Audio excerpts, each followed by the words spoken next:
For privacy reasons, names and places have been changed. This story is inspired by true events.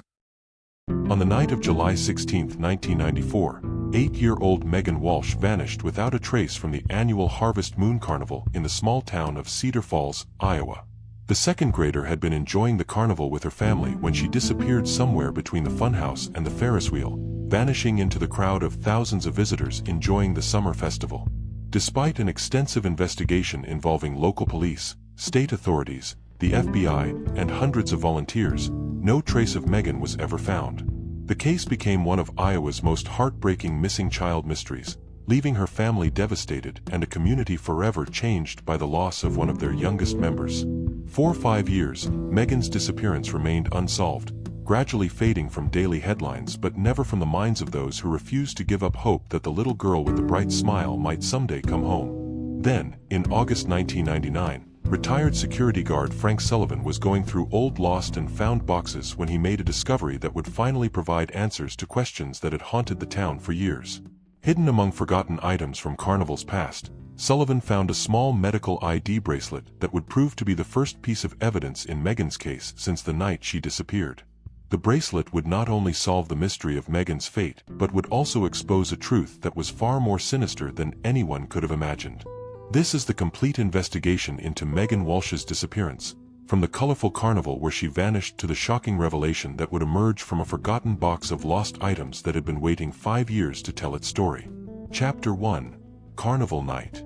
July 16, 1994 was the final night of the annual Harvest Moon Carnival in Cedar Falls, Iowa, and the entire Walsh family was determined to make the most of their evening at the town's biggest summer celebration.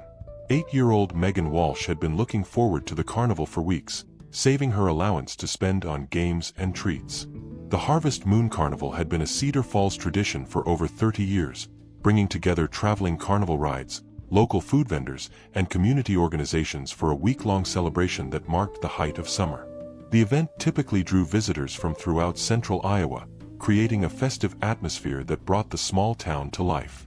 Megan Walsh was a bright, energetic second grader who attended Cedar Falls Elementary School and lived with her parents, David and Carol Walsh, and her older brother Kevin, 12, in a modest home on the outskirts of town.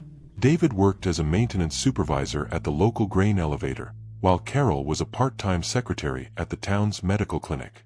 The Walsh family had a strong tradition of attending the carnival together every year, and Megan had been especially excited about this year's visit because she was finally tall enough to ride some of the attractions that had been off-limits to her in previous years. Megan had a medical condition that required her to wear a special ID bracelet at all times. The bracelet contained information about her severe allergy to certain medications, and her parents had always been strict about ensuring she never removed it. The purple silicone bracelet with white lettering had become so much a part of Megan that she rarely thought about it. On the evening of July 16th, the Walsh family arrived at the carnival around 6:30 p.m., planning to spend several hours enjoying the rides, games, and food before the carnival closed at 11 p.m. The weather was perfect, warm but not too hot, with a gentle breeze that made the evening comfortable for outdoor activities.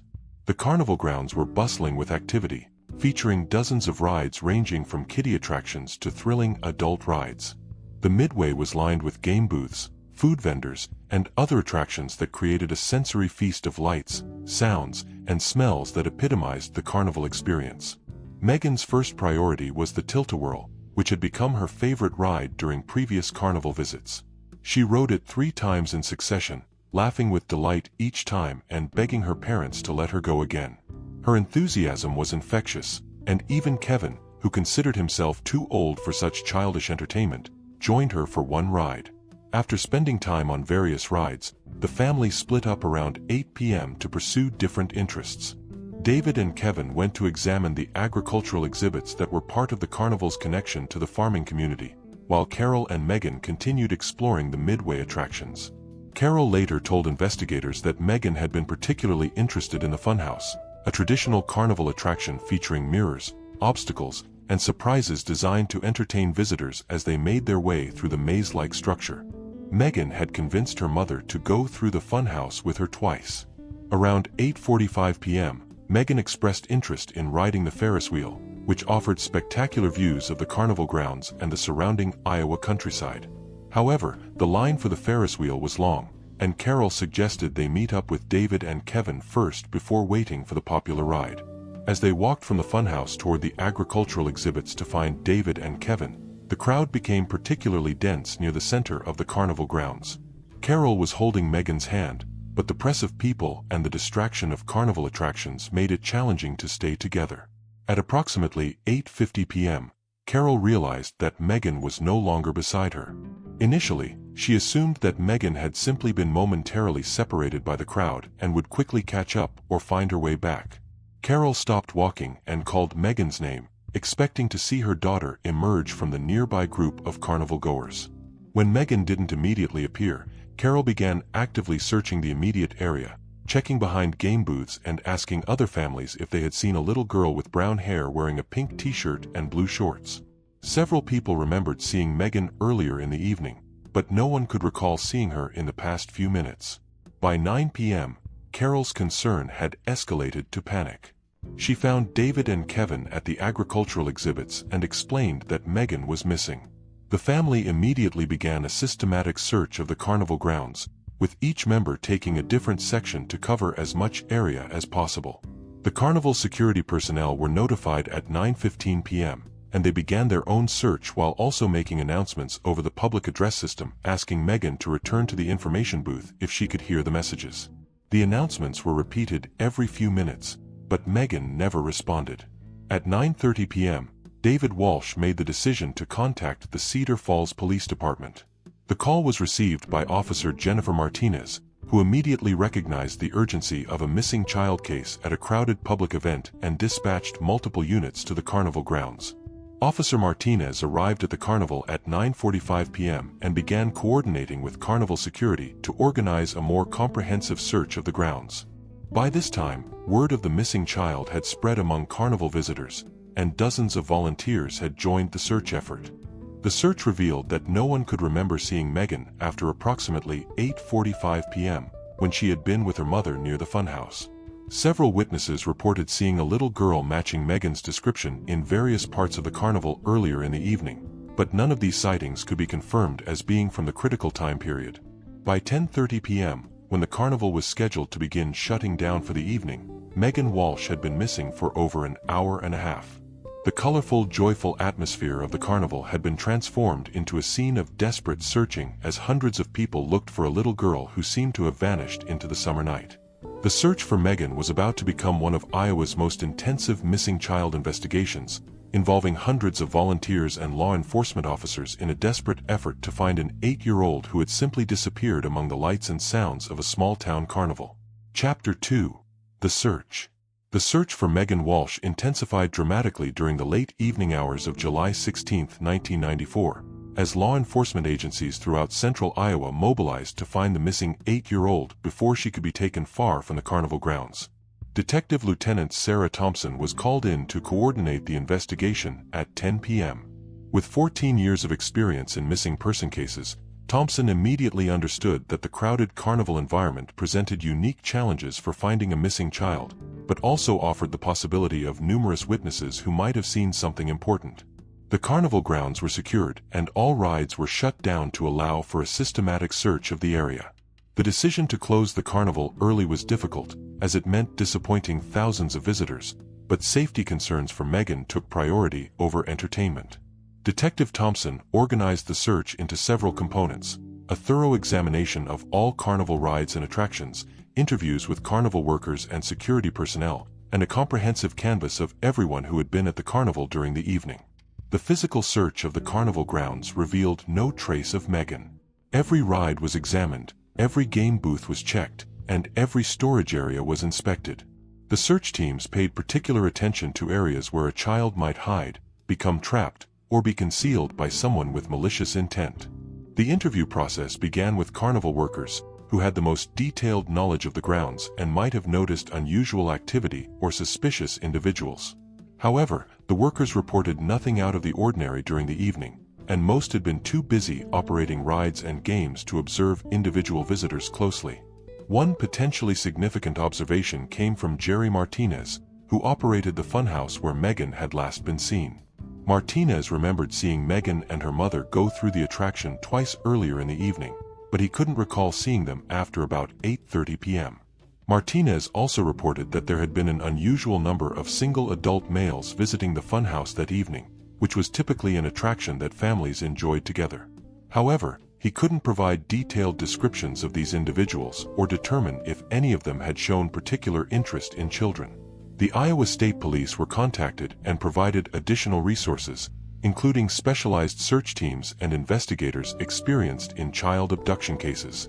The FBI was also notified, as the potential for interstate transportation of a kidnapped child made this a federal concern. By midnight on July 16, over 200 law enforcement officers and volunteers were involved in searching the carnival grounds and surrounding area. The search had expanded beyond the carnival to include nearby parking areas, roads, and any location where someone might take a child. The investigation also focused on identifying everyone who had been at the carnival, particularly individuals who were not local residents or who might have been observing children rather than enjoying the attractions. This process was complicated by the fact that the carnival drew visitors from throughout the region. Search dogs were brought in during the early morning hours of July 17th. The dogs were given items of Megan's clothing to establish her scent, then taken throughout the carnival grounds to attempt to track her movements after she was separated from her mother. The search dogs picked up Megan's scent near the funhouse and followed it toward the center of the carnival grounds, but the trail became confused in an area with heavy foot traffic. The dogs were unable to establish a clear direction of travel, suggesting that Megan's scent had been obscured by the movement of many people. The case received immediate media attention throughout Iowa and neighboring states, with Megan's photograph appearing on television news programs and in newspapers. The story of an 8-year-old disappearing from a family carnival captured public attention and generated numerous tips from concerned citizens. However, most of the initial tips proved to be false leads or cases of mistaken identity. Several people reported seeing children who resembled Megan in various locations, but investigation revealed that these sightings involved other children or had occurred before Megan's disappearance. The FBI established a command post at the Cedar Falls Police Department on July 17, bringing federal resources and expertise to the investigation. Special Agent Robert Kim was assigned as the federal coordinator and began analyzing the possibility that Megan had been abducted by someone who traveled with the carnival. Agent Kim's investigation focused on the carnival workers and performers who traveled from town to town throughout the summer. While most carnival employees had clean backgrounds, the transient nature of carnival work meant that some individuals might not have been thoroughly vetted. The background investigation revealed that several carnival workers had criminal histories, though none had been convicted of crimes against children. However, the investigation also uncovered that some workers had used false names or had provided incomplete background information when hired. One individual who attracted particular attention was Robert Sullivan, a 34-year-old man who operated several game booths and had been working with the carnival for only 2 months. Sullivan's background check revealed a history of minor criminal offenses, and he had been evasive when questioned about his activities during the evening. However, when investigators examined Sullivan's whereabouts more thoroughly, they found that he had been operating his game booth continuously during the time Megan disappeared, with multiple witnesses confirming his presence. He was eventually ruled out as a suspect. The investigation expanded to include analysis of all vehicles that had been parked near the carnival grounds, looking for any that might have been used to transport Megan away from the area. However, the large number of vehicles and the lack of comprehensive security made this process extremely challenging. As July 1994 progressed, Megan had been missing for over a week without any confirmed sightings or physical evidence. The investigation had involved hundreds of law enforcement officers and volunteers but had produced no concrete leads about her whereabouts. The case was particularly frustrating because the carnival environment should have provided numerous witnesses, but the crowd and distractions had made it difficult for anyone to notice specific individuals or unusual activities. The very atmosphere that made carnivals exciting also made them challenging for security and observation. The carnival itself left Cedar Falls on July 18th, continuing its tour through Iowa and neighboring states. However, investigators maintained contact with the carnival company and continued to monitor the workers as they traveled, looking for any evidence that might connect them to Megan's disappearance. By August 1994, the active search for Megan had been scaled back, though the case remained open and active. The transition from intensive daily investigation to periodic review was devastating for the Walsh family, who had to accept that their daughter might not be found quickly despite the enormous effort that had been made. The Harvest Moon Carnival returned to Cedar Falls the following summer, but the atmosphere was subdued as the community remembered the little girl who had disappeared during what should have been a night of innocent fun. Megan's absence cast a shadow over the celebration that would persist for years to come. Chapter 3: Cold Case. The years following Megan Walsh's disappearance were marked by persistent efforts from her family and periodic reviews by law enforcement, but the case gradually took on the characteristics of an unsolved mystery that seemed destined to remain forever open. David and Carol Walsh refused to accept that their daughter had simply vanished without explanation. They maintained regular contact with Detective Thompson and other investigators, providing them with any new information or potential leads that came to their attention. The Walsh family also worked with national missing children organizations, sharing Megan's story and photograph through various media channels. They participated in awareness campaigns and spoke at events designed to educate parents about child safety and abduction prevention. Detective Thompson continued to review Megan's case file regularly, looking for connections to similar missing children cases or new investigative techniques that might provide fresh insights. She maintained communication with the FBI and participated in task forces focused on missing children throughout the Midwest. In 1995, 1 year after Megan's disappearance, the case was featured on the television show America's Most Wanted. The program included interviews with Megan's family, investigators involved in the search, and a reconstruction of her last known movements at the carnival. The television exposure generated hundreds of tips from viewers across the country, but most proved to be false leads or cases of mistaken identity. Several people reported seeing girls who resembled Megan in various states, but investigation revealed that none of these sightings involved Megan herself.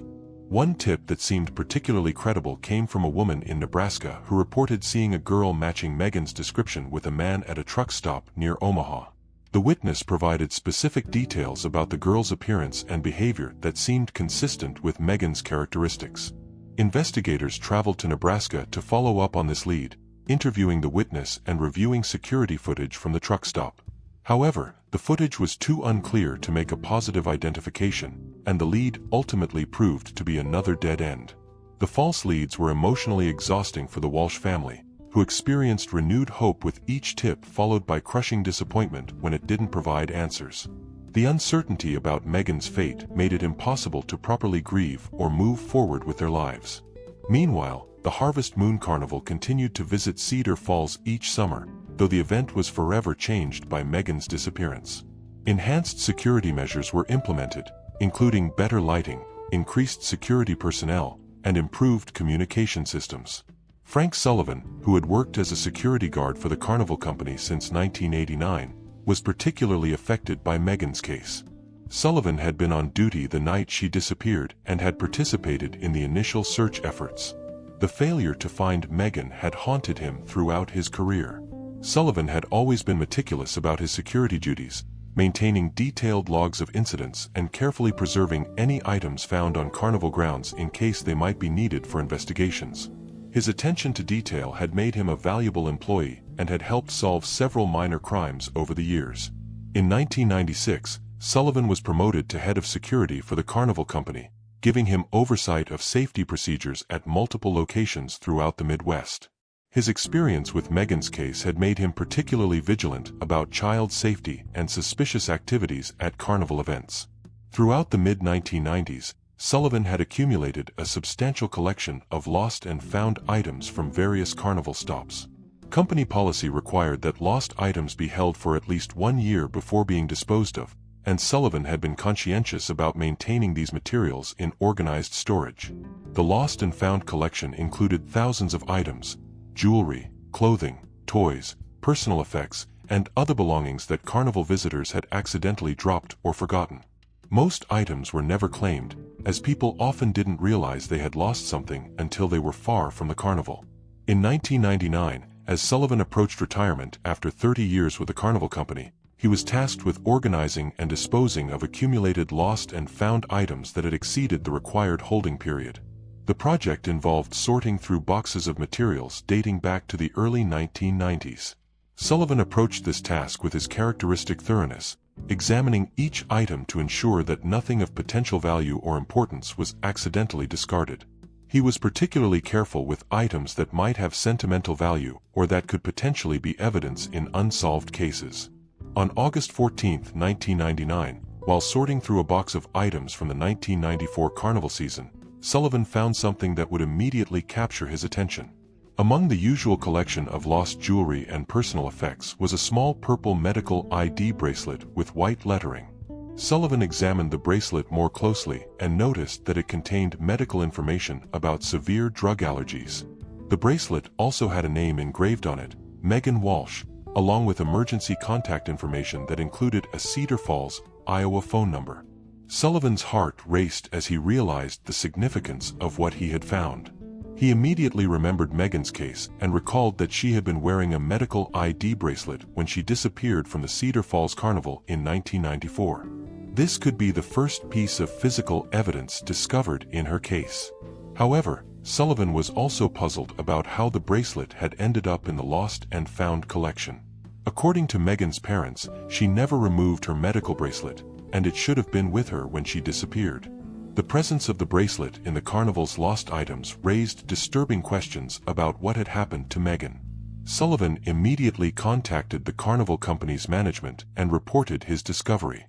Within hours, he was in touch with Detective Thompson and the Cedar Falls Police Department, providing them with what could be the breakthrough they had been seeking for 5 years.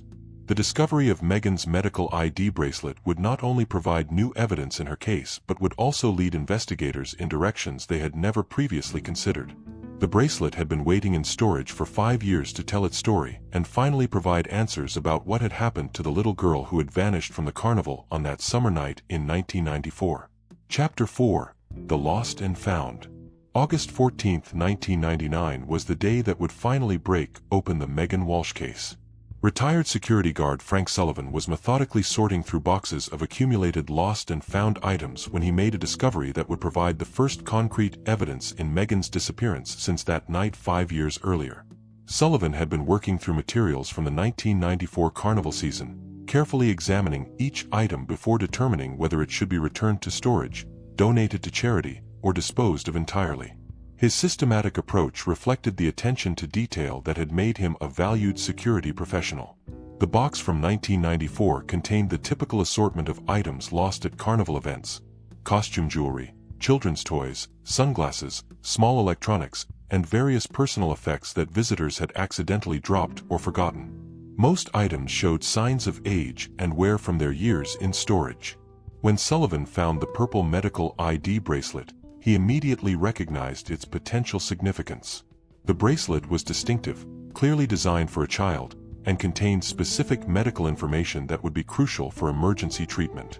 The engraving read, Megan Walsh, along with allergy warnings and contact information. Sullivan's memory of Megan's case was clear despite the passage of 5 years. He remembered that Megan's parents had emphasized during the investigation that she wore a medical bracelet at all times due to severe drug allergies. The discovery of this bracelet in the Carnival's lost and found raised immediate questions about the circumstances of Megan's disappearance. Sullivan carefully documented the discovery, photographing the bracelet and its exact location within the storage box. He also checked the box's labeling to confirm that it contained items specifically from the Cedar Falls Carnival in July 1994, establishing a clear connection to the time and place of Megan's disappearance. Within an hour of his discovery, Sullivan had contacted Carnival management and was connected with Detective Thompson at the Cedar Falls Police Department. Thompson immediately recognized the significance of the find and arranged to take possession of the bracelet for forensic analysis. Detective Thompson drove to the Carnival Company's headquarters that same day to examine the bracelet and interview Sullivan about the circumstances of its discovery. The bracelet was carefully preserved as evidence and sent to the Iowa Department of Criminal Investigation for detailed forensic examination. The forensic analysis of the bracelet revealed several important details. The bracelet showed signs of having been forcibly removed, with damage to the clasp mechanism that suggested it had been pulled off rather than being properly unfastened. This was significant because Megan's parents had always emphasized that she never removed the bracelet voluntarily. The bracelet also contained trace amounts of what appeared to be blood, though the sample was too small and degraded for definitive DNA analysis. However, the presence of blood evidence suggested that the bracelet had been removed during some kind of struggle or violent encounter. Most importantly, the discovery of the bracelet in the Carnival's lost and found collection meant that it had been found somewhere on the Carnival grounds after Megan's disappearance. This suggested that whatever had happened to Megan had occurred within the Carnival area, not after she had been taken to another location. Detective Thompson immediately refocused the investigation on the Carnival itself, examining the possibility that Megan had been harmed by someone associated with the traveling show. This represented a significant shift from previous theories that had focused on the possibility of abduction by someone from outside the Carnival community. The investigation revealed that the lost and found procedures at the 1994 Carnival had been less systematic than Sullivan's later protocols. Items found on the grounds were collected by various workers and security personnel throughout each evening, then deposited in a central collection box without detailed documentation of where or when they were discovered. This meant that investigators could not determine exactly where Megan's bracelet had been found or who had discovered it. However, the fact that it had been collected during the Carnival's operation suggested that it had been in an area that was cleaned or maintained by Carnival staff. Detective Thompson began re-interviewing Carnival workers who had been present during the 1994 Cedar Falls event. Many of these individuals were still working with traveling carnivals, though some had moved to different companies or had left the industry entirely. The re-interviews revealed information that had not emerged during the original investigation. Several workers reported that there had been an individual working with the Carnival in 1994 who had exhibited concerning behavior around children, though no one had reported this at the time due to the transient nature of Carnival employment. The individual in question was identified as Martin Coleman, a 38-year-old man who had worked as a maintenance technician for the Carnival during the 1994 season. Coleman had been responsible for cleaning and maintaining various areas of the Carnival grounds, which would have given him access to all parts of the facility. Workers described Coleman as being overly interested in children who visited the Carnival, often watching them and sometimes approaching families under the pretense of helping with rides or games. However, his behavior had not been reported to management, as it had not been overtly threatening or inappropriate. Most significantly, several workers recalled that Coleman had left the Carnival company abruptly shortly after the Cedar Falls event, claiming that he had a family emergency that required him to return home immediately. His sudden departure had occurred within days of Megan's disappearance. When investigators attempted to locate Coleman, they discovered that he had provided false identification when hired by the Carnival company.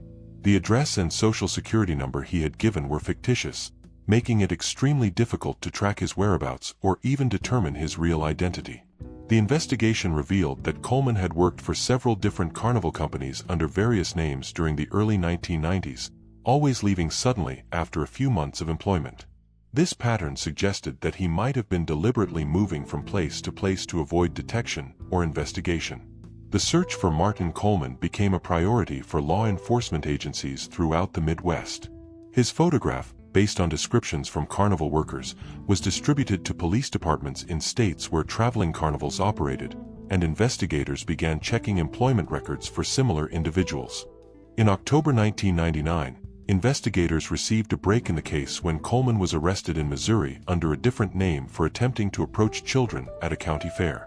When confronted with evidence linking him to Megan's disappearance, Coleman initially denied any involvement but eventually agreed to speak with investigators. Coleman's confession, obtained after several hours of questioning, provided complete answers about Megan's fate and revealed the truth about what had happened during those crucial minutes when she had vanished from the Carnival. However, the confession also confirmed the worst fears of Megan's family and the Cedar Falls community about the little girl's ultimate fate. Chapter 5. The Confession. The arrest of Martin Coleman in Missouri on October 18, 1999, marked the beginning of the end of one of Iowa's most heartbreaking missing child cases. Coleman's eventual confession would provide complete answers about Megan Walsh's fate and expose the calculated nature of a crime that had been planned and executed by someone who used his position at the Carnival to target vulnerable children. Detective Thompson traveled to Missouri to interrogate Coleman, bringing with her the evidence of Megan's bracelet and the testimonies of Carnival workers who had observed his suspicious behavior around children. Coleman initially maintained his innocence, claiming that he had never seen Megan and had left the carnival for legitimate personal reasons. However, when confronted with the physical evidence and witness statements, Coleman's story began to change. He admitted to remembering Megan and acknowledged that he had been in the area where she disappeared, but claimed that he had only seen her briefly and had not interacted with her. The breakthrough in the interrogation came when investigators presented Coleman with details about his pattern of employment with different carnival companies under false names. Faced with evidence that he had been deliberately concealing his identity and moving from place to place, Coleman realized that denying involvement in Megan's case was no longer sustainable. Coleman's full confession came after 8 hours of questioning and revealed the disturbing truth about what had happened to Megan on that July evening in 1994. According to his statement, Coleman had been watching Megan and her family throughout the evening, waiting for an opportunity to approach her when she was separated from adult supervision. Coleman had observed the Walsh family's movements and had noticed that Megan was particularly interested in the funhouse and other attractions in the central area of the carnival. He had positioned himself in locations where he could monitor her activities while appearing to be engaged in legitimate maintenance work. When Megan became separated from her mother in the crowd near the center of the carnival grounds, Coleman had approached her and claimed that her mother had sent him to find her. He told Megan that her family was looking for her at a different location and convinced her to follow him to what he claimed was a meeting point. Coleman had led Megan to a maintenance area behind the game booths, where carnival equipment was stored and where the general public was not allowed. This area was poorly lit and was not visible from the main carnival grounds, providing the privacy he needed to commit his crime. According to Coleman's confession, he had initially intended to sexually assault Megan, but when she began to scream and struggle, he had panicked and killed her to prevent her from alerting others to his location. He had strangled Megan with her own medical ID bracelet, which had broken during the struggle. After killing Megan, Coleman had hidden her body in a large equipment storage container that was used to transport carnival supplies. He had planned to dispose of the body at the carnival's next location, but the immediate investigation and police presence had made this impossible. Instead, Coleman had been forced to leave Megan's body in the storage container when the carnival left Cedar Falls. He had access to this container as part of his maintenance duties and had been able to conceal the body among other equipment and supplies during transport. Coleman's confession revealed that he had disposed of Megan's body at the carnival's next stop in Minnesota, burying her remains in a remote wooded area near the fairgrounds. He had chosen this location because it was far from Cedar Falls and was unlikely to be searched in connection with Megan's disappearance. The confession also explained how Megan's medical bracelet had ended up in the lost and found collection. Coleman had kept the broken bracelet as a trophy, but had become nervous about possessing evidence when the investigation intensified. He had dropped it in an area where it would be collected as lost property, believing this would be safer than trying to dispose of it entirely. Coleman provided investigators with detailed directions to the location where he had buried Megan's body in Minnesota. A search team was immediately dispatched to the area, and on October 22, 1999, Megan's remains were discovered exactly where Coleman had described. The forensic examination of Megan's remains confirmed the details of Coleman's confession. The cause of death was determined to be asphyxiation, consistent with strangulation, and the condition of the remains was consistent with burial approximately 5 years earlier. For the Walsh family, Coleman's confession provided the answers they had desperately sought for over 5 years, but it also brought the devastating confirmation that their daughter had been murdered by a predator who had specifically targeted her at what should have been a safe family event. David and Carol Walsh expressed relief that Megan's killer had finally been identified and that they could now lay their daughter to rest. However, they also expressed anger that Coleman had been able to work at family events under false identities and had not been properly screened by the carnival companies that employed him. Martin Coleman was charged with first-degree murder and kidnapping in Megan's death. He pleaded guilty to avoid the death penalty and was sentenced to life in prison without the possibility of parole, ensuring that he would never again pose a threat to children.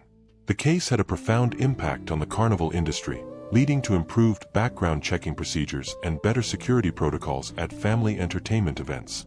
Megan's story became part of safety education programs designed to teach children about recognizing and avoiding potentially dangerous situations. Frank Sullivan, whose discovery of the medical bracelet had finally broken the case, was commended for his thoroughness and attention to detail. His decision to carefully examine lost and found items had been crucial to finally bringing Coleman to justice and providing closure for Megan's family. The Harvest Moon Carnival implemented comprehensive safety improvements and established a memorial program in Megan's honor. The carnival also worked with law enforcement agencies to develop better protocols for employee screening and incident reporting.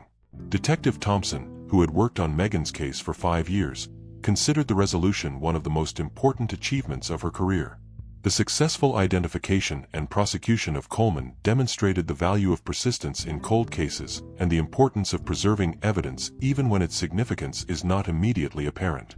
The medical ID bracelet that had led to the breakthrough in Megan's case was returned to her family after the trial. The bracelet, which had been designed to protect Megan in medical emergencies, had ultimately provided the evidence needed to bring her killer to justice and give her family the closure they had sought for so long. Final words. The resolution of Megan Walsh's case in 1999 brought closure to one of Iowa's most tragic missing child investigations. The discovery of her medical ID bracelet in a forgotten lost and found box had finally provided the evidence needed to solve her disappearance and bring her killer to justice. Megan's story led to significant improvements in background checking procedures for carnival workers and enhanced safety protocols at family entertainment events throughout the United States. The case demonstrated how predators could exploit the transient nature of carnival employment to avoid detection while targeting vulnerable children. The Walsh family established the Megan Walsh Foundation, which provides safety education for children and families attending public events and supports families dealing with missing children. They worked tirelessly to ensure that other families would not experience the uncertainty and suffering that had defined their lives for 5 years. Frank Sullivan's meticulous attention to detail and his decision to thoroughly examine lost and found items became a model for security professionals throughout the entertainment industry. His discovery had demonstrated the importance of preserving potential evidence even when its significance was not immediately apparent. The carnival industry implemented comprehensive reforms following Megan's case, including mandatory background checks for all employees, improved security protocols, and better coordination with law enforcement agencies. These changes helped protect countless children at family events throughout the country. Today, Megan Walsh's legacy lives on through the safety programs and security improvements that resulted from her case. Her story serves as a reminder of the importance of vigilance in protecting children at public events and the value of never giving up hope in missing person investigations. The medical ID bracelet that had been designed to protect Megan had ultimately become the key to solving her case and bringing justice for her murder. The bracelet had waited 5 years in storage to tell its story and expose the truth about what had happened to a little girl who had simply wanted to enjoy a night at the carnival. Martin Coleman remained in prison for the rest of his life, ensuring that he could never again harm children or exploit his position of trust to commit crimes against vulnerable victims. His conviction had removed a dangerous predator from society and provided justice for Megan and her family. The Harvest Moon Carnival continued to visit Cedar Falls each summer, but with enhanced security measures and a renewed commitment to child safety that honored Megan's memory. The carnival had become a model for safe family entertainment throughout the region. Frank Sullivan's retirement was marked by recognition for his crucial role in solving Megan's case, but he always emphasized that the credit belonged to Megan herself. Her medical bracelet had preserved the evidence needed to bring her killer to justice even after 5 years of concealment.